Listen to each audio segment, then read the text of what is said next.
Boa noite para todos. Sejam todos bem-vindos. Está todo mundo me ouvindo direitinho? Sim. Tá bom. Vamos então fazer a nossa prece para a gente prosseguir com os nossos estudos. Vamos elevar o nosso pensamento e agradecer primeiramente a Deus, o nosso Criador Supremo, ao nosso Pai, a força criadora dentro de todos nós, e ao Filho que habita em nós, no processo de manifestação desse Pai.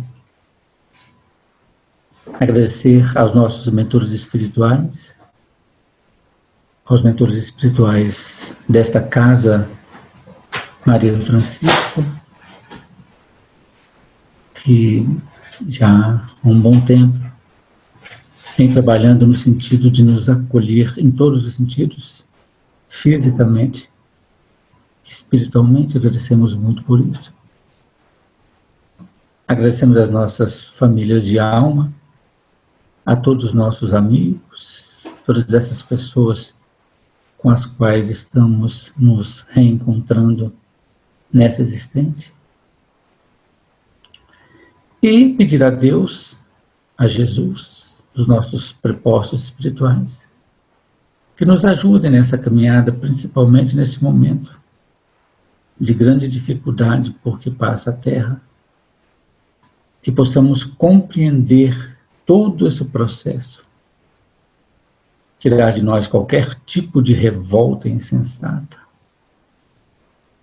e nos devolver a esperança de que em breve estaremos em uma outra vibração, uma outra sintonia, logicamente começando agora. Compreender então que toda a riqueza, toda a beleza do Evangelho está na intimidade de cada um de nós, que possamos não só compreender, mas principalmente aplicar nas nossas vidas. Abençoe, Senhor, os nossos bons propósitos e que haja a proteção necessária para que a reunião transcorra no clima de paz, de alegria e de entendimento. Que assim seja.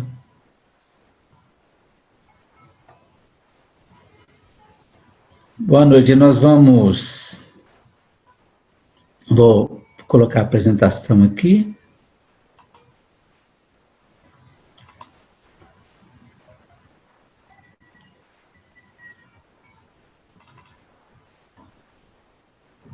Todo mundo está vendo? Sim. Deixa eu...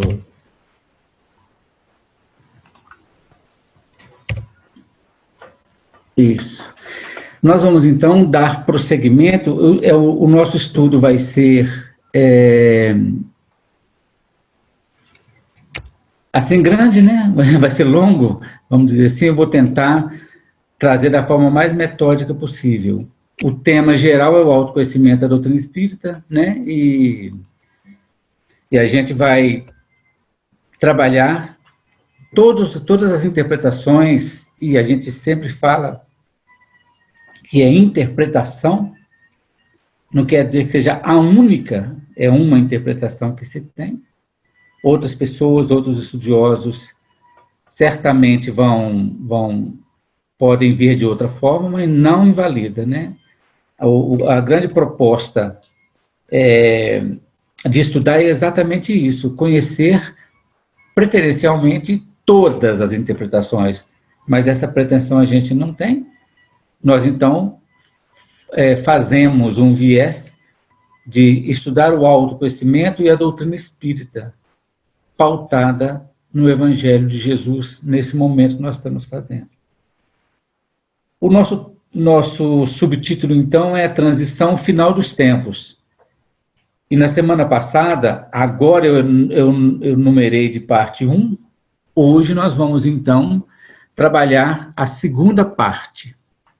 A primeira, nós lemos aqui que foi escrito pelos 4 evangelistas. É interessante que os 4 evangelistas narraram esse episódio, né, do final dos tempos, e qualquer um dos 4 que a gente pegar é interessante. E agora nós dividimos esse estudo, como Jesus trouxe N informações extremamente precisas, muito boas para o processo que a gente está vivendo. Então a gente vai trazer a parte 1, nós já trouxemos a parte 1, que é a destruição de Jerusalém. Nós falamos na semana passada, certo? E começamos a falar na parte 2, que é a destruição do templo. Porque, gente, é fundamental nós destruirmos a Jerusalém e destruir o templo, compreendendo que Jerusalém, a palavra Jerusalém, além de ser chamada de cidade santa, né, que as pessoas acabaram chamando, significa, assim, quase que textualmente, cidade da paz, visão da paz. Tudo bem? Mas nós precisamos deixar tudo que é antigo, que é velho, isto é, tudo que está no nosso passado, para trás. Porque se nós não nos esvaziarmos, nós não temos como nos encher das coisas novas. Como diz muito bem Paulo de Tarso, é fundamental que a gente mate o homem velho para deixar florir ou brotar o homem novo. Então, a Jerusalém antiga, que nós já falamos que ela, por um lado, ela é a cidade santa, mas ela também se tornou pecaminosa, porque começou a ferir, a matar, a perseguir. Jerusalém é só o nome, claro, a cidade não faz isso, mas os representantes de Jerusalém perseguiram, mataram, arrumaram um tanto de confusão e mataram os profetas, conforme Jesus mesmo disse, né? Então, por isso, toda aquela matança que aconteceu, todos aqueles homicídios, todas aquelas propostas de recrudescimento no mal, tudo aquilo precisa ser extinto. Tá bom? Vamos lá, então, para a gente não perder mais tempo. Olha, o que está azul, mas esse verde escuro, desculpa, esse aí é o primeiro pedaço. Então, nós vamos partir para o segundo. Então, o primeiro foi esse, o autoconhecimento da doutrina espírita, destruição de Jerusalém. Fizemos isso, e são 2 as perguntas que os discípulos fizeram, só recordando, que eles fizeram, quais os sinais de destruição de Jerusalém, porque ela já tinha sido destruída, né? Eles perguntaram, então, e quais serão os sinais do final do tempo, dos tempos, né? Que nós já falamos na semana passada. Então, vamos lá para frente. Agora eu dividi aqui numa cor mais clarinha. Aí eu peguei o Livro dos Espíritos, né? Eu vou fazer isso sempre, quando tiver a relação direta, porque com certeza tem, mas a relação direta eu vou trazer, né? Para a gente fundamentar. O estudo nosso também é feito em cima das obras de André Luiz, conforme nós sempre falamos, em cima das obras de Emmanuel, em cima do Livro dos Espíritos e o Evangelho segundo o Espiritismo e da obra do Pastorino. Né? Isso, agora está verde clarinho. O autoconhecimento da doutrina espírita, transição final dos tempos, parte 2, destruição do templo. Vamos lá, minha gente? Eu vou falar assim, o mais tranquilo que puder, para ver se sobra tempo para as pessoas perguntarem, se não perguntarem só no sentido de se tiver alguma dúvida. Assim. Então, vamos lá, parte 2. Primeira coisa, a gente tem que saber o que é templo. É uma construção feita por homens, onde se reúnem os sectários de uma crença. Então, todas as religiões, todas têm templo. Porque, gente, ali é o local em que se congregam as pessoas. Templo é uma coisa, igreja é outra. A igreja precisa ser viva, de eclésias do grego, lá, que significa conjunto de pessoas. Igreja não é templo. Igreja é conjunto de pessoas. É tanto que uma família pode ser chamada de igreja. É uma igrejinha pequenininha, uma igrejinha que os evangélicos, alguns grupos evangélicos fazem muito bem, que chama de célula, né? E é mesmo. A primeira igreja é dentro do lar. É tanto que Jesus fez, segundo o Neio Lúcio, né, Jesus no lar, Jesus fez a primeira igreja, vamos dizer assim, na casa de Pedro. Jesus fez o culto no lar na casa de Pedro. E a casa do caminho era onde encontravam os apóstolos todos os dias. O templo pode ser qualquer lugar, inclusive ao ar livre. Ao ar livre a gente tem problema de chuva, tem problema de calor, tem um monte de coisa, fica mais difícil. Então as pessoas fazem o templo e ao longo da história as pessoas foram enfeitando os templos, aumentando o templo, aquela coisa toda, até chegar um momento que confundiu igreja com templo. A igreja, cada um de nós, além de cada família ser uma igreja, cada um de nós é a igreja, é a esposa que vai casar com o Cristo íntimo. Como diz João Batista, ele veio para preparar a esposa, isso é, a igreja, para o esposo. A igreja é verdadeiramente terra como um todo e a igreja íntima, cada um de nós. Nós vamos ver isso lá, um dos últimos estudos que nós vamos passar em relação à transição, vai ser as 10 virgens, que traz, é um dos últimos, pela minha programação. Quem é que vai entrar para as núpcias com o noivo? Mas isso já vai ser no final, tá certo? Então, todo mundo tem seu templo. A gente precisa, então, ter muito cuidado, o próprio Jesus disse isso, nós vamos ver mais adiante, para não supervalorizar o templo. Tá certo? Porque o templo verdadeiro é a intimidade de cada um de nós. Paulo de Tarso diz, não sabeis, sois o templo. Vós sois o templo onde habita Deus. Lógico que não é naquele corpo físico, mas cada um de nós é onde está a centelha divina. Os homens, na época de Jesus, tinham verdadeira adoração com o templo. Fora de dúvida, mas o templo era lindo, era majestoso, era magnífico, né? Primeiro construído por Salomão já era muito bonito, depois o rei Herodes deu assim um upgrade no templo, que ele ficou belíssimo. Aí houve a segunda destruição, depois houve a terceira destruição, né, que acabou com esse templo todo aí, e ele não foi mais reconstruído, que nem a gente leu, ficando apenas o muro das lamentações. Inúmeras pessoas se devotavam plenamente ao templo, vivendo dele e para ele. Tinha muitos empregados, tinha muitos prestadores de serviço, porque o templo era enorme, né? E era como se fosse uma verdadeira empresa, coisa que não é muito diferente de muitas outras, sem nenhuma crítica, né? Tem muitas seitas, tem muitas igrejas hoje que são verdadeiras empresas, funcionam como verdadeiras empresas, né? Não vai nenhuma crítica aqui, mas a gente que já é espírita, que já compreende isso, a gente precisa compreender que o verdadeiro templo é o nosso coração. Tudo bem?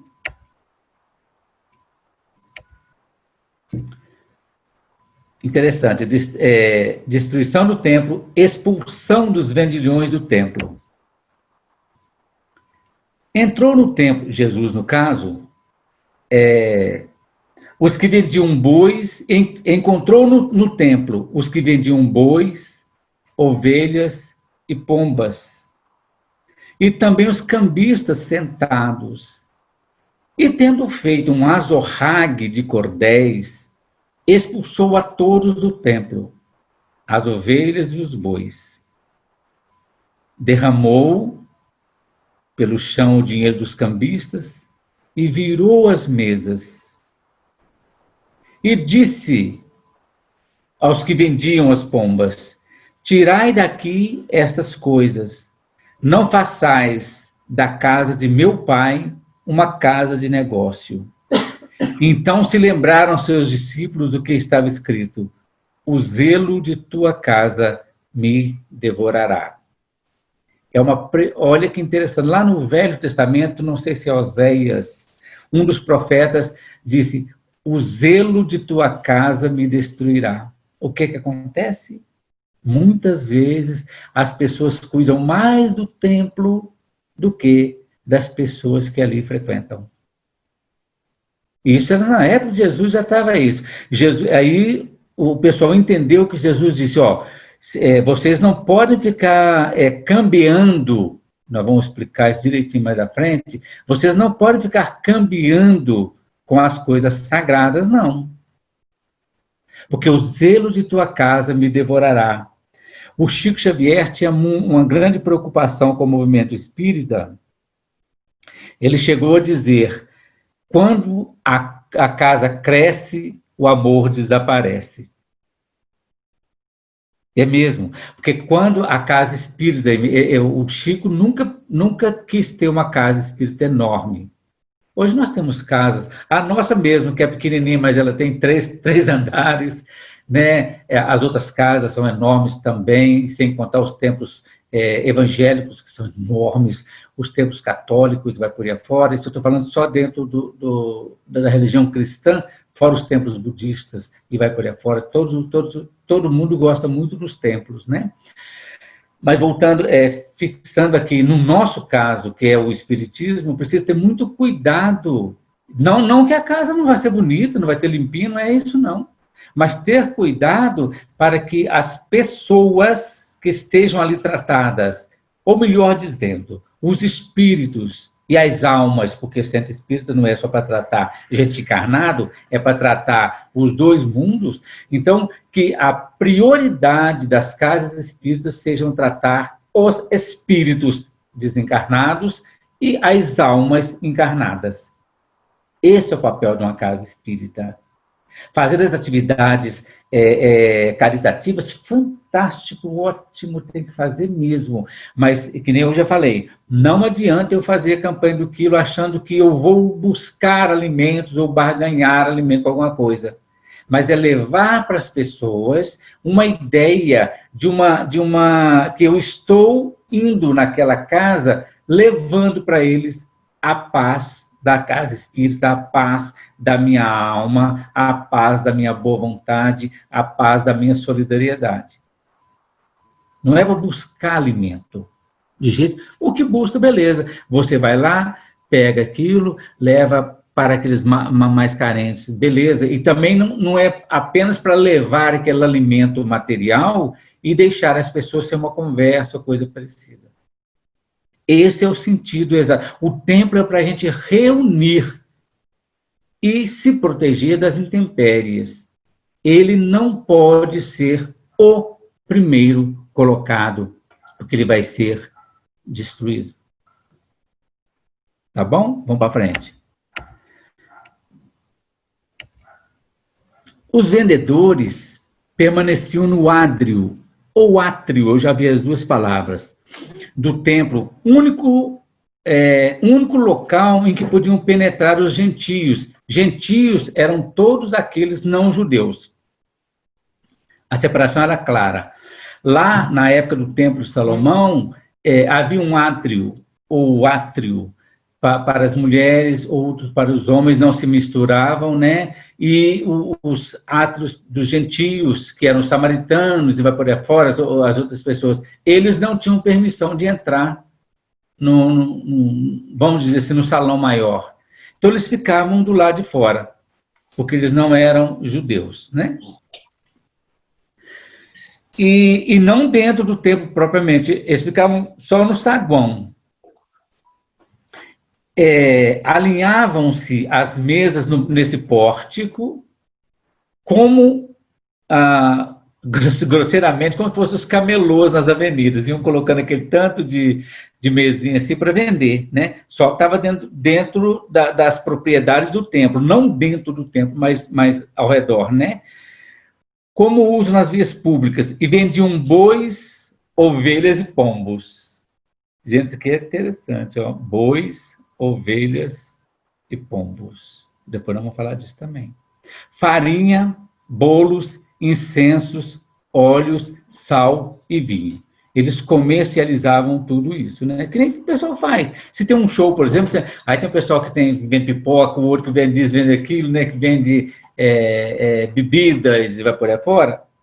Só que é um evento social. No caso do templo, eles faziam isso. Interessante é que esses animais, em especial, né, os animais, eles eram vendidos para serem sacrificados para o perdão dos pecados. Conforme o pecado, se o pecado fosse muito grandão, aí a pessoa comprava um boi. Se o pecado fosse assim mediano, aí comprava uma ovelhinha. Se o pecado fosse pequeno, aí era um pombinho. As crianças, sempre na época da Páscoa, principalmente, sempre na época dos festejos da Páscoa, as crianças levavam um pombinho, as pombinhas para serem sacrificadas. Mas nós temos um sentido bem interessante isso também, né? O que é boi, o que é ovelha e o que é pombinho. Esses animais, então, eles eram de propriedade do templo ou dos sacerdotes. As pessoas vinham de fora, compravam aquela oferenda com ágio, eram vendidos por preços mais altos do que se fosse negociado para fora do templo, né? Porque daquele ágio, boa parte daquele dinheiro que era para sustentar o templo também sustentavam os sinédrios, o sinédrio, né? Dos fariseus. Vamos ver isso também. Além disso, havia os cambistas, que trocavam as dracmas. Isso é muito interessante. Lá tinha uma moeda central, existia a moeda do templo. Todas as pessoas que vinham de fora traziam suas moedas da sua terra, mas todos eles tinham que trocar pela moeda oficial do templo para comprar os animais que eram, aspas, purificados pelo templo, para que eles pudessem pagar os seus pecados. Paulo de Tarso, é uma passagem muito boa, que ele fala o seguinte: sacrifício de animais não quiseste, mas corpo me preparaste. Que em momento algum Deus pediu que sacrificasse qualquer coisa em nome dele. Excetuando uma passagem linda lá do Velho Testamento, que Deus, aspas, né, pediu a Abraão para entregar seu filho Isaac, que é uma passagem linda que a gente pode estudar depois, que simboliza exatamente o fim definitivo, desculpa a redundância, porque fim é fim, de qualquer prática de entrega de filhos, de qualquer sacrifício humano para Deus. Por isso que Abraão, mesmo esforçando absurdamente queria sacrificar a Deus seu filho amado, Deus acabou falando: Abraão, a sua fé está legal. Você é capaz de me entregar tudo. Então, simboliza para nós que não precisa mais, na época, já Abraão, 2000 anos antes de Cristo, para que não tivesse mais aquele sacrifício humano, conforme muitas pessoas faziam, né? Vamos lá, então. A troca era feita com ágio. Todos os vendedores e cambistas contribuíam com porcentagens para os sacerdotes. E alguns sacerdotes não concordavam com isso, desculpa. Os poucos sacerdotes não concordavam com aquilo. Outros, no entanto, achavam que eles compravam, que estavam cobrando muito caro, que eles tinham que dar mais para eles, né? Coisa que quase não acontece hoje em dia também, né? Infelizmente ainda acontece essas coisas, né? Mas vamos lá.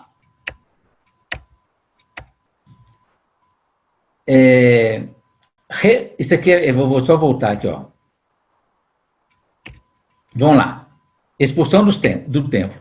Isso aqui é bem legal para a gente começar a estudar, porque tem algumas interpretações. Eu mesmo já mudei de interpretação, né, algumas vezes em relação a isso. Essa agora que eu estou trazendo, que eu acho que é a melhor. Né? A gente vai, com o nosso despertar, a gente vai mudando de interpretação. Ainda bem que a gente pode mudar, né? Repreender com severidade, derrubar uma mesa de cambista, pegar um feixe de pequenas cordas, o azorrague, para enxotar animais, é um gesto de justa indignação, que supõe grande elevação espiritual diante da profanação de um lugar sagrado. Vem isso provar-nos que não devemos nem podemos pactuar com abuso, sobretudo de negociar nos lugares destinados à oração. O pastorino fala isso na sabedoria do Evangelho. Mas vamos lá, vamos tentar compreender. Eu chamo a atenção para os bois, ovelhas e as pombas. Como é que nós vamos entender bois, ovelhas e pombos dentro do templo e entender esses três animais dentro de cada um de nós e entender a severidade? Os cambistas estavam os cambistas dentro de nós também, eles eram tão senhores de si que o evangelista teve cuidado de anotar que eles estavam sentados. Ô, gente, quem está sentado está tranquilo mesmo, só esperando a movimentação para angariar os seus recursos. Então, boi, quem é que vai comprar os bois? Quais são os grandes pecados para que a gente, cada um de nós, possa comprar um boi? A pessoa vai lá e fala, não, eu tenho um pecadão danado, então vou ter que comprar um boi para ser sacrificado, porque aí ele vai pagar meus pecados lá. Então, são as pessoas... O que é um boi? É um ruminante. São aquelas pessoas que ruminam, que se rebelam, que espraguejam. A ruminação, os ruminantes têm dois estômagos, né? Passa de um para o outro para um. E são aquelas pessoas que têm dificuldades de perdoar. Todo dia ela vai ruminando aquela situação, vai voltando ao passado, num ciclo vicioso de retroalimentação daquela situação. Então, todas as pessoas que vão comprar um boi, por exemplo, não é o pecado dele está relacionado à dificuldade de fazer a digestão de uma situação. O pecado, eu já falei, né? Eu usei a palavra pecado porque ela é muito interessante. A palavra pecado vem do grego, significa errar o alvo. Eu até já falei isso. Lá na época da Grécia, os arqueiros, todas as vezes que eles erravam o alvo, eles pecavam. A Igreja Católica trouxe para nós a palavra pecado, significa que se eu erro o alvo em relação à Igreja, é importante saber isso, a Igreja Católica, não vai aqui uma crítica leviana, não. Mas se a Igreja ela era incumbida de salvar todo mundo, ela dava as diretrizes. Aquela pessoa que não seguia as diretrizes era o herege. ele pecava contra a igreja. Então, pecava contra a igreja e pecava contra as leis de Deus também, porque a igreja teve o seu poder temporal enorme, 1260 anos de poderio, né? Só enfraquecendo no início da Idade Moderna, né? Que foi enfraquecendo, mas até hoje ainda tem grande poder. A igreja ainda movimenta muita coisa no mundo. Então, todas as vezes que a gente erra contra a lei, agora falando pela doutrina espírita, todas as vezes que a gente erra contra a lei de Deus, a gente erra. Vamos usar a palavra erro, então, agora, no lugar, porque a palavra pecado tem esse sentido. Então, quando as pessoas, elas pecavam contra a lei mosaica, vamos dizer assim, elas eram repreendidas, que as leis e os profetas. Leis significa, as leis são os 5 livros do Velho Testamento, e os profetas são considerados os profetas maiores do Velho Testamento. Quando Jesus disse, eu não vim destruir a lei e os profetas, mas sim dar-lhes cumprimento, ele foi exatamente, pegou a parte da lei de Deus, mas corrigiu a lei mosaica, que tinha algumas distorções, ou melhor, muitas distorções, porque elas eram leis disciplinares. E esses fariseus que cuidavam do templo e os saduceus que cuidavam do templo, eles pegavam exatamente a lei mosaica e a aplicavam-na com muito mais severidade que o próprio Moisés. Por isso que as pessoas todas acabavam errando contra a lei e eram punidas. Elas, então, para serem perdoadas, elas precisavam fazer os sacrifícios. Tá certo? Então, é muito importante a gente entender eu mesmo achava, muitas vezes eu acho isso, né? O pessoal fala assim, Jesus nem faz um chicote e sai batendo em todo mundo. Verdade. Ah, tá. As ovelhas. Ah, esqueci, gente. Tem as ovelhinhas. O que é a ovelhinha? Nós cantamos a música do Pedro. Qual que é o pecado? É quase que o pecado da omissão. A ovelha é muito obediente, mas quase que burrinha, se a gente pode entender assim. Tanto que a música do Pedro, sou pequena ovelha, atemorizada, balindo negação. Jesus é o Cordeiro de Deus. Jesus é o Cordeiro de Deus, que vai tirar o pecado do mundo, como diz João Batista. Mas as ovelhinhas são aquelas, são aqueles bichinhos mansos no sentido negativo da palavra, que não têm reação. São aquelas pessoas extremamente dóceis, mas que não reagem. Fica quase que sendo conivente com determinadas situações. O pombinho significa a infantilidade, que é pequenininho.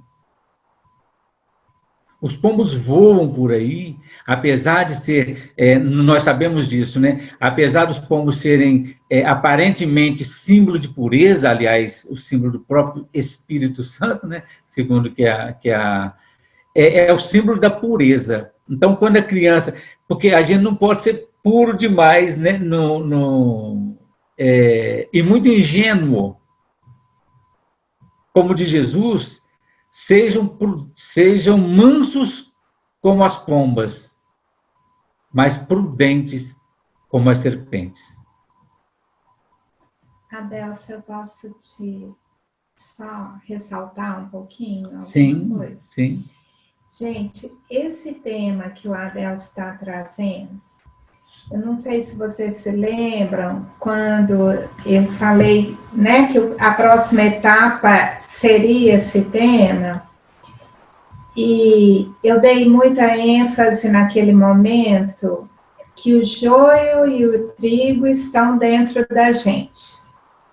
Então, quando o Adelson traz essa imagem dos vendilhões do templo e traz para a gente a ideia de que o templo é o nosso corpo, né? São os nossos corpos materiais e semimateriais, mas que têm servido a gente nessa encarnação.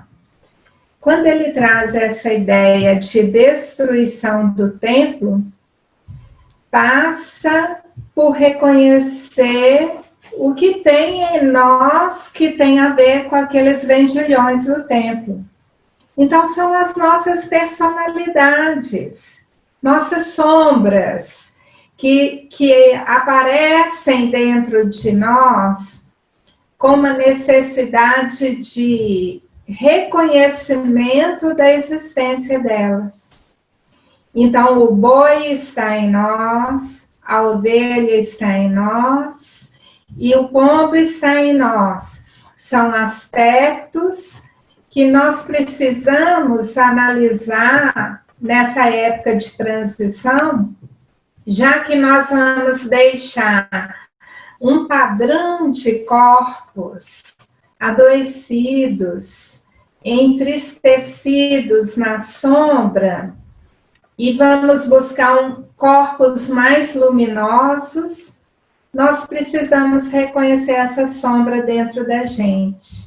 Eu interrompi um pouquinho, porque quando a Adelson interromper esse tema, né, aí a gente vai entrar com o aspecto das nossas sombras. E vai ser muito importante entender essa linguagem do Evangelho aplicada ao que tem dentro de nós. Então, as minhas sombras são os meus animais, muitas vezes. É a animalidade que eu ainda carrego em mim. Do mesmo jeito que o Adelson falou, quando ele tratou da Arca de Noé, da animalidade em nós, né? Então, assim, desculpa interromper, mas era para chamar a atenção, porque eu vou precisar recuperar isso mais na frente, quando a gente for abordar o tratamento das nossas sombras. Que ao invés da gente chegar e literalmente derrubar as mesas, quebrar o templo todo, não é uma mensagem de maus tratos, né? Então foi só isso, desculpa. Não, está perfeito. Ainda então nós temos os bois em nós, o boi em nós, a ovelha em nós e a pombinha em nós, mas nós temos também o vendilhão do templo, dentro de nós também, tá certo? E nós temos também, estava todo mundo dentro do templo, perfeito? Inclusive o moço chamado Jesus Cristo. Isso. Tá, gente, dá para... A sombra e a luz. Isso, está tudo lá. Nós, né? Então, gente... O templo somos nós, e tudo que está dentro daquele templo repercute, de alguma maneira, a sombra e a luz que a gente produziu em nós, não é isso? É isso, perfeito. Então, nós temos o templo em nós, então nós temos tudo. Vocês lembram quando eu falei do barquinho que tinha os 12 apóstolos e ele estava afundando? Lá, o barquinho estava lá, mas Jesus estava lá também, para poder, na tempestade acalmada. Jesus estava dentro, só que estava dormindo. Jesus acordou. E o que Jesus fez? Falou, vou dar um jeito, vou arrumar essa casa, que vai ser a nossa individualidade. Quanto ao azorrague, o chicote de cordéis, gente, Jesus não chicoteou ninguém. O Evangelho não fala isso, não. Olha, podemos até voltar lá. Jesus não usou para espancar os exploradores, não. Mas apenas ele fez com o chicote, foi espantar os animais, que não podiam compreender as palavras. Com os mercadores, ele disse assim, gente, vocês saiam daqui, pelo amor de Deus, porque senão vocês não podem fazer da casa do meu pai um covil de ladrões. Ele ia falar isso para os animais? Não. Ele fez um azorrague, conforme todo mundo usava naquela época, para enxotar os animais, coisa que nós temos que fazer. A Karine acabou de falar. Ah, pois é, mas a repreensão tem que ser feita. Ah, perfeito. Agora é saber o que é repreensão. Vamos lá agora. Né? Então, vamos lá, que a coisa ficando é bom. Azorrague, eu traduzi aqui, eu peguei do Evangelho, é um látego, né? Ou seja, um açoite para açoitar, né? Formado por várias correias presas em um cabo ou pau. Jesus, então, pegou aquilo que é uma trama, isso é, são correias trançadas. Aí é legal, porque dentro da nossa intimidade, nós vamos ter que traçar todas as nossas sombras, vamos dizer assim, e fazer um super azorrague, a individualidade vai fazer isso para nós, para dar em nós, agora eu estou falando, hein, uma chicotadinha, para ver se a gente expulsa as nossas animalidades. Vamos para frente. Chicotadinha. Não pode ser muito. Às vezes a gente se chicoteia sem dó. Isso, muitas vezes isso mesmo. Não é não. Então, não é autoflagelação de jeito nenhum. Não, longe disso. A gente é chicoteado pelo nosso passado, pelas nossas sombras, pelas nossas memórias, todo dia. Jesus só vai juntar isso é Jesus que eu digo agora, a individualidade, vai juntar tudo isso num chicote só para que a gente consiga fazer a limpeza, a purificação do templo. Hoje ainda é legal demais isso, a gente pensar. Vamos lá. Os judeus o contestaram dizendo que sinal de autoridade... Os judeus falam, pô, o que é isso? Por que você está fazendo isso? Aí falou o seguinte... que sinal o senhor tem aí para agir dessa maneira? E Jesus respondeu, isso que é fantástico, destruir esse templo e em 3 dias eu o reconstruirei. Legal. Aí replicaram os judeus, em 46 anos foi construído esse templo e tu afirmas que em 3 dias o levantarás? Isso aqui o próprio evangelista João esclarece. Enquanto Jesus só falava de espírito, enquanto eles entendiam matéria. Então Jesus falou assim, destruam esse templo feito por mãos de homem e eu, em 3 dias, edificarei outro que não será feito por mãos de homens. Tanto é que o pessoal usou isso para acusar Jesus no tribunal lá. Falou que vai destruir esse que a gente podia destruir o templo, só que Jesus dizia, segundo a própria Bíblia esclarece isso, que Jesus falava destruir esse templo, ele destrua esse templo, ele, Jesus, e em 3 dias edificarei outro que não será feito por mãos humanas. Pronto. Significa, matem esse homem que vocês estão vendo, essa matéria, e em 3 dias eu ressuscitarei. Essa é a interpretação, na própria Bíblia é isso. Jesus não falava do templo material, mas porque o templo material seria destruído, como foi pelo Vespasiano lá, o Tito César Vespasiano. Mas como Jesus falava do Espírito, ele falava o seguinte, gente, a matéria vai ficar, a matéria precisa passar, ser trabalhada e deixada. O Espírito vai sobreviver. Eu vou ressuscitar. Então, em 3 dias, eu vou surgir com um corpo novo que não é feito por mãos humanas. Isso é perispiriticamente. Tanto que quando Maria de Magdala foi lá de manhã, naquela manhã em Jerusalém. Quando ela chegou e ela foi correr para abraçar Jesus, ele disse, não me toques porque ainda não subi ao Pai. Eu não fui ao Pai. Se Maria tentasse tocá-lo, ela iria atravessá-lo, porque já era um corpo perispirítico. Como ela era médium, ela viu. Mas não foi a materialização que Jesus fez para que Tomé tocasse nele. Vem, põe tua mão aqui, Tomé, tu duvidaste, não tem fé. Então, Jesus materializou-se. Para Maria Madalena, não. Ele apareceu com seu corpo perispirítico, em outra dimensão. Mas ela, como médium que era, excelente médium, ela viu. Mas ela não podia correr e abraçá-lo. porque senão ela o atravessaria. Né? Vamos lá, então. Deste fato narrado pelos 4 evangelistas, deduzimos um ensinamento valioso. Trata-se da autoridade e severidade com que devemos tratar nossos veículos inferiores. A Cassim adiantou nossos 4 corpos, os cambistas, os bois, a animalidade toda que nós temos. Então, trata-se da autoridade e severidade com que devemos tratar nossos veículos inferiores, isso é, a nossa personalidade. Enquanto eles nos querem levar por falsos caminhos para a fraude e para a simonia.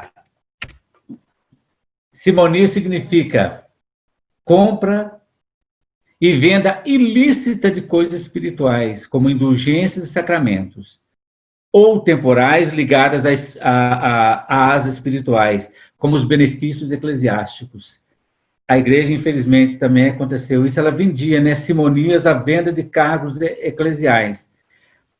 Uma pessoa muito pobre, dificilmente ela chegaria a bispo, por exemplo, na igreja, porque não tinha como comprar o título da igreja. Não estou falando da igreja hoje, não, porque nós estamos muito bem representados pelo Papa. Fantástico, o Papa Francisco, né? Mas a igreja, o Leão XIII, alguns deles assim, vendiam, além de vender as simonias, e vendiam bênçãos espirituais, né? Deixa eu interromper de novo. Ai, pô. Ô, gente, desculpa, mas é porque a gente está casando 2 temas, né? O tema que o Adelso está trazendo do Evangelho e o tema que eu tenho trazido, que é um processo de autoconhecimento, sim, mas com autocura, né? Então, quando ele fala em severidade, qual a expressão que você usou, Adelso? Autoridade. Autoridade e severidade com que devemos tratar os veículos inferiores. Muito cuidado com isso, porque senão a gente cai de novo numa interpretação de dureza demais, como que eu diria? De castigo, de autoflagelo, do chicote. Isso. Quando a gente falou lá atrás no chicote, né? E ele traz agora, o chicote quer dizer autoridade e severidade. Mas não é autoridade e severidade sem compaixão, não. Nós vamos ter que trabalhar isso muito bem, porque a autoridade e a severidade são com os processos nos quais eu entro. Senão eu fico repetindo a ideia de dor, achando que a dor é que vai me redimir, que a autopunição é que vai me redimir. Isso aqui não tem a ver com autopunição. Isso aqui tem a ver com a autoridade e a severidade, com o processo doentio, que eu preciso ser muito firme para sair dele e fazer uma escolha amorosa por essa saída. Nós vamos falar muito do auto-amor, como o Edmond falou, e até na semana o Álvaro estava, acho que teve dúvida. Nós vamos falar um pouco mais de auto-amor. Auto-amor não tem nada a ver com egoísmo. E essa severidade e autoridade não tem nada a ver com autodestruição, autopunição, autodiminuição, não. Perfeito. Tá? Tanto é que está escrito, olha, quando eles nos querem levar por falsos caminhos para a fraude, a gente não pode deixar de jeito nenhum que que eu digo, a individualidade não vai deixar. Ela vai fazer de tudo para a gente não fazer isso. Porque, olha, tanto é que no momento de transição que nós estamos trabalhando, as trevas que ainda existem na dualidade, elas não cederão se não forem espancadas pela luz. Agora a palavra usada assim. Então, ela não vai, não vai abandonar de qualquer jeito, não, se não tiver um processo de refazimento. Esse é o ensinamento. Quando a coisa quer levar a gente para descaminhos, né, ou caminhos errados, a gente não pode, a gente vai ter que ser austero e até severo, se for preciso.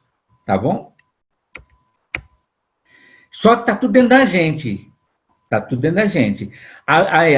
Perfeito, vou só continuando. A individualidade não pode consentir que a individualidade é o triângulo nosso e a personalidade é o quadrado nosso, certo? Só lembrando, a individualidade não pode consentir que a personalidade transforme o templo do nosso Pai, quer dizer, a nossa consciência perene, onde está a nossa centelha divina, num covil de salteadores de jeito nenhum. Mas de jeito nenhum. Onde se acoitem vícios e enganos, a hipocrisia e a venda das coisas que devem servir para o sacrifício à divindade. Isso não dá para aceitar. Porque senão a gente é conivente. Tá certo? Longe de corrupção, longe de vilipêndio, longe de intolerâncias, não dá para aceitar. A intolerância, o negativismo, essas coisas tudo, não dá para ficar aceitando. Porque senão o nosso ontem vai mandar no nosso hoje e o nosso futuro vai ser comprometido. Não podemos vender nosso espírito, em letra minúscula, claro aqui, por favores em benefício da nossa comodidade e do nosso conforto. Ô, gente, como diz o poeta Tiago de Mello, eu não tenho um novo caminho. O que eu tenho de novo é o jeito de caminhar. O caminho pode estar cheio de pedra, pode ser reto, pode ser o que for. Eu é que preciso arrumar um jeito de andar nele da melhor forma possível, sem me vender, sem me prostituir, sem me vilipendiar, sem fazer qualquer coisa com as sombras. Qualquer contrato que eu fiz em qualquer das minhas existências, dos meus planos, eu preciso iluminar, clarear. Quantas vezes a personalidade acha natural fraudar o templo de Deus, trocando a justiça e a retidão por lucros incontestáveis de sensações e emoções?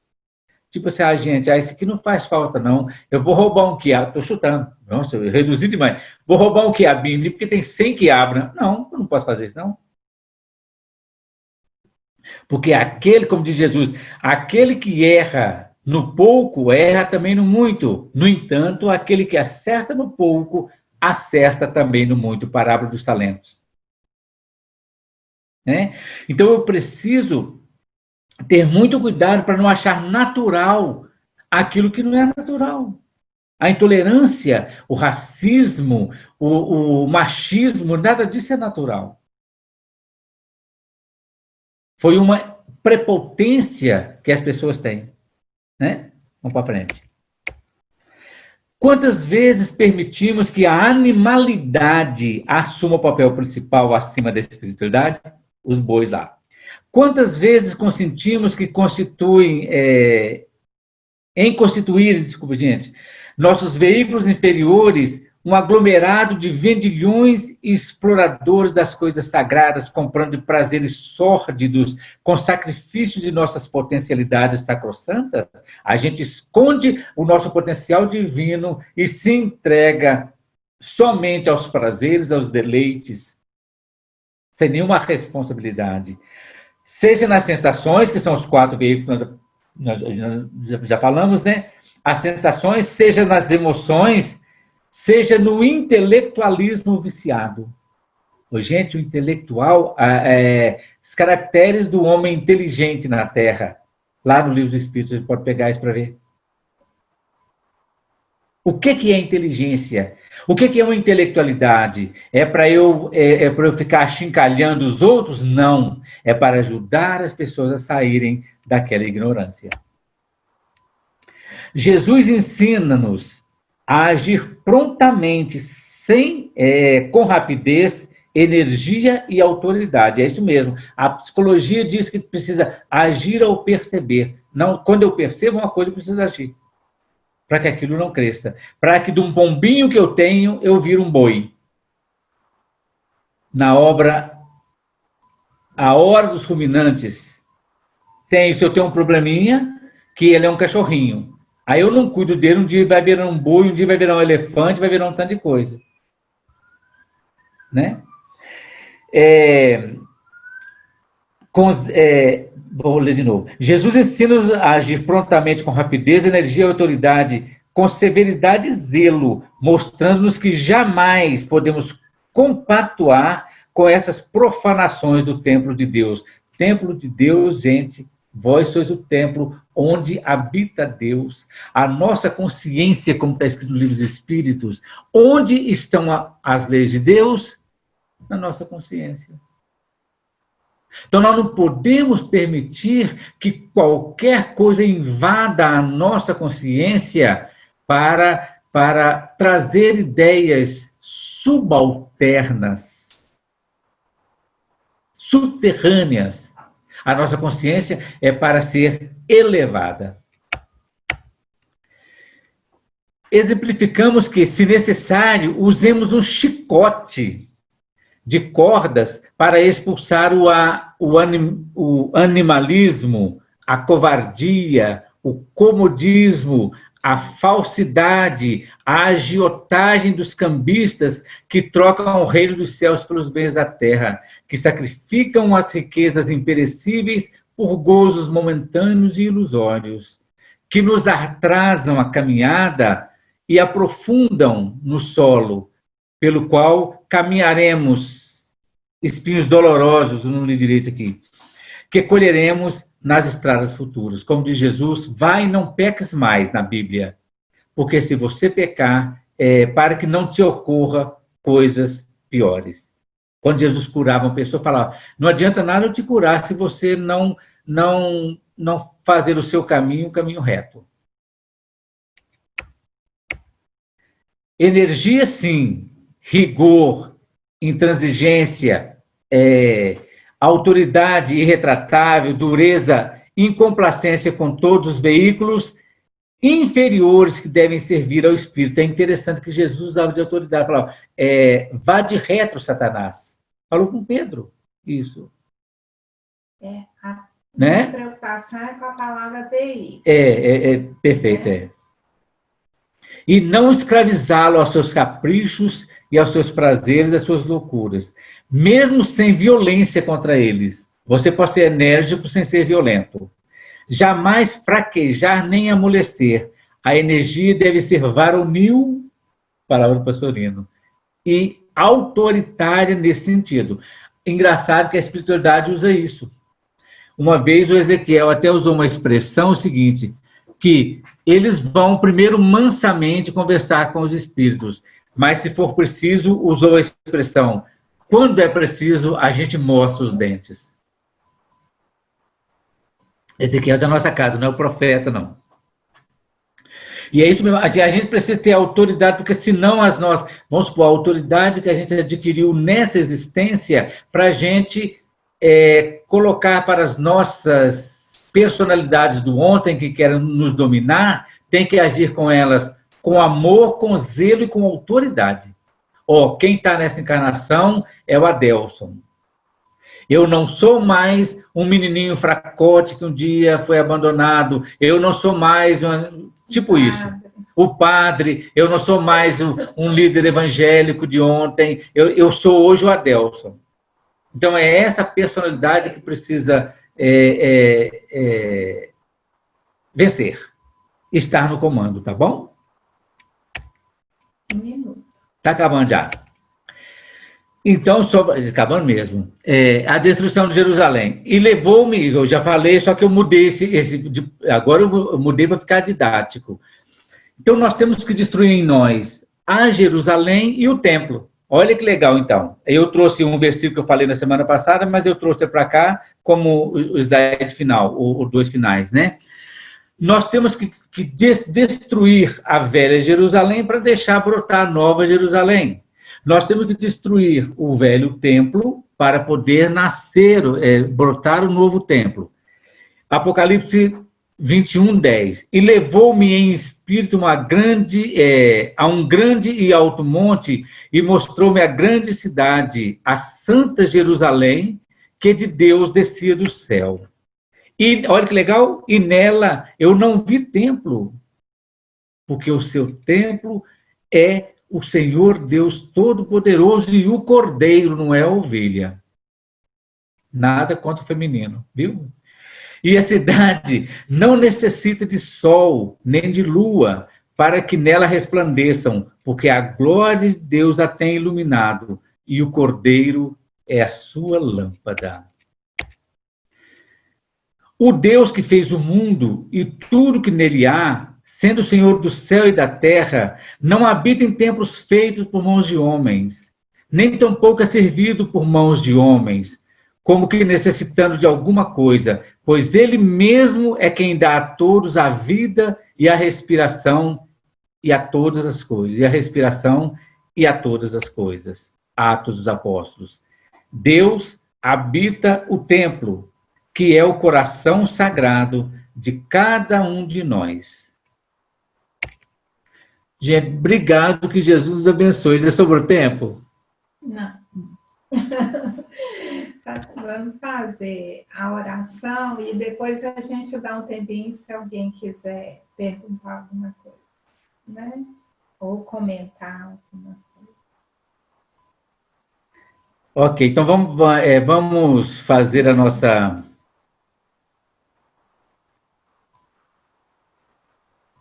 Eu caí? Não. Então, não caiu não.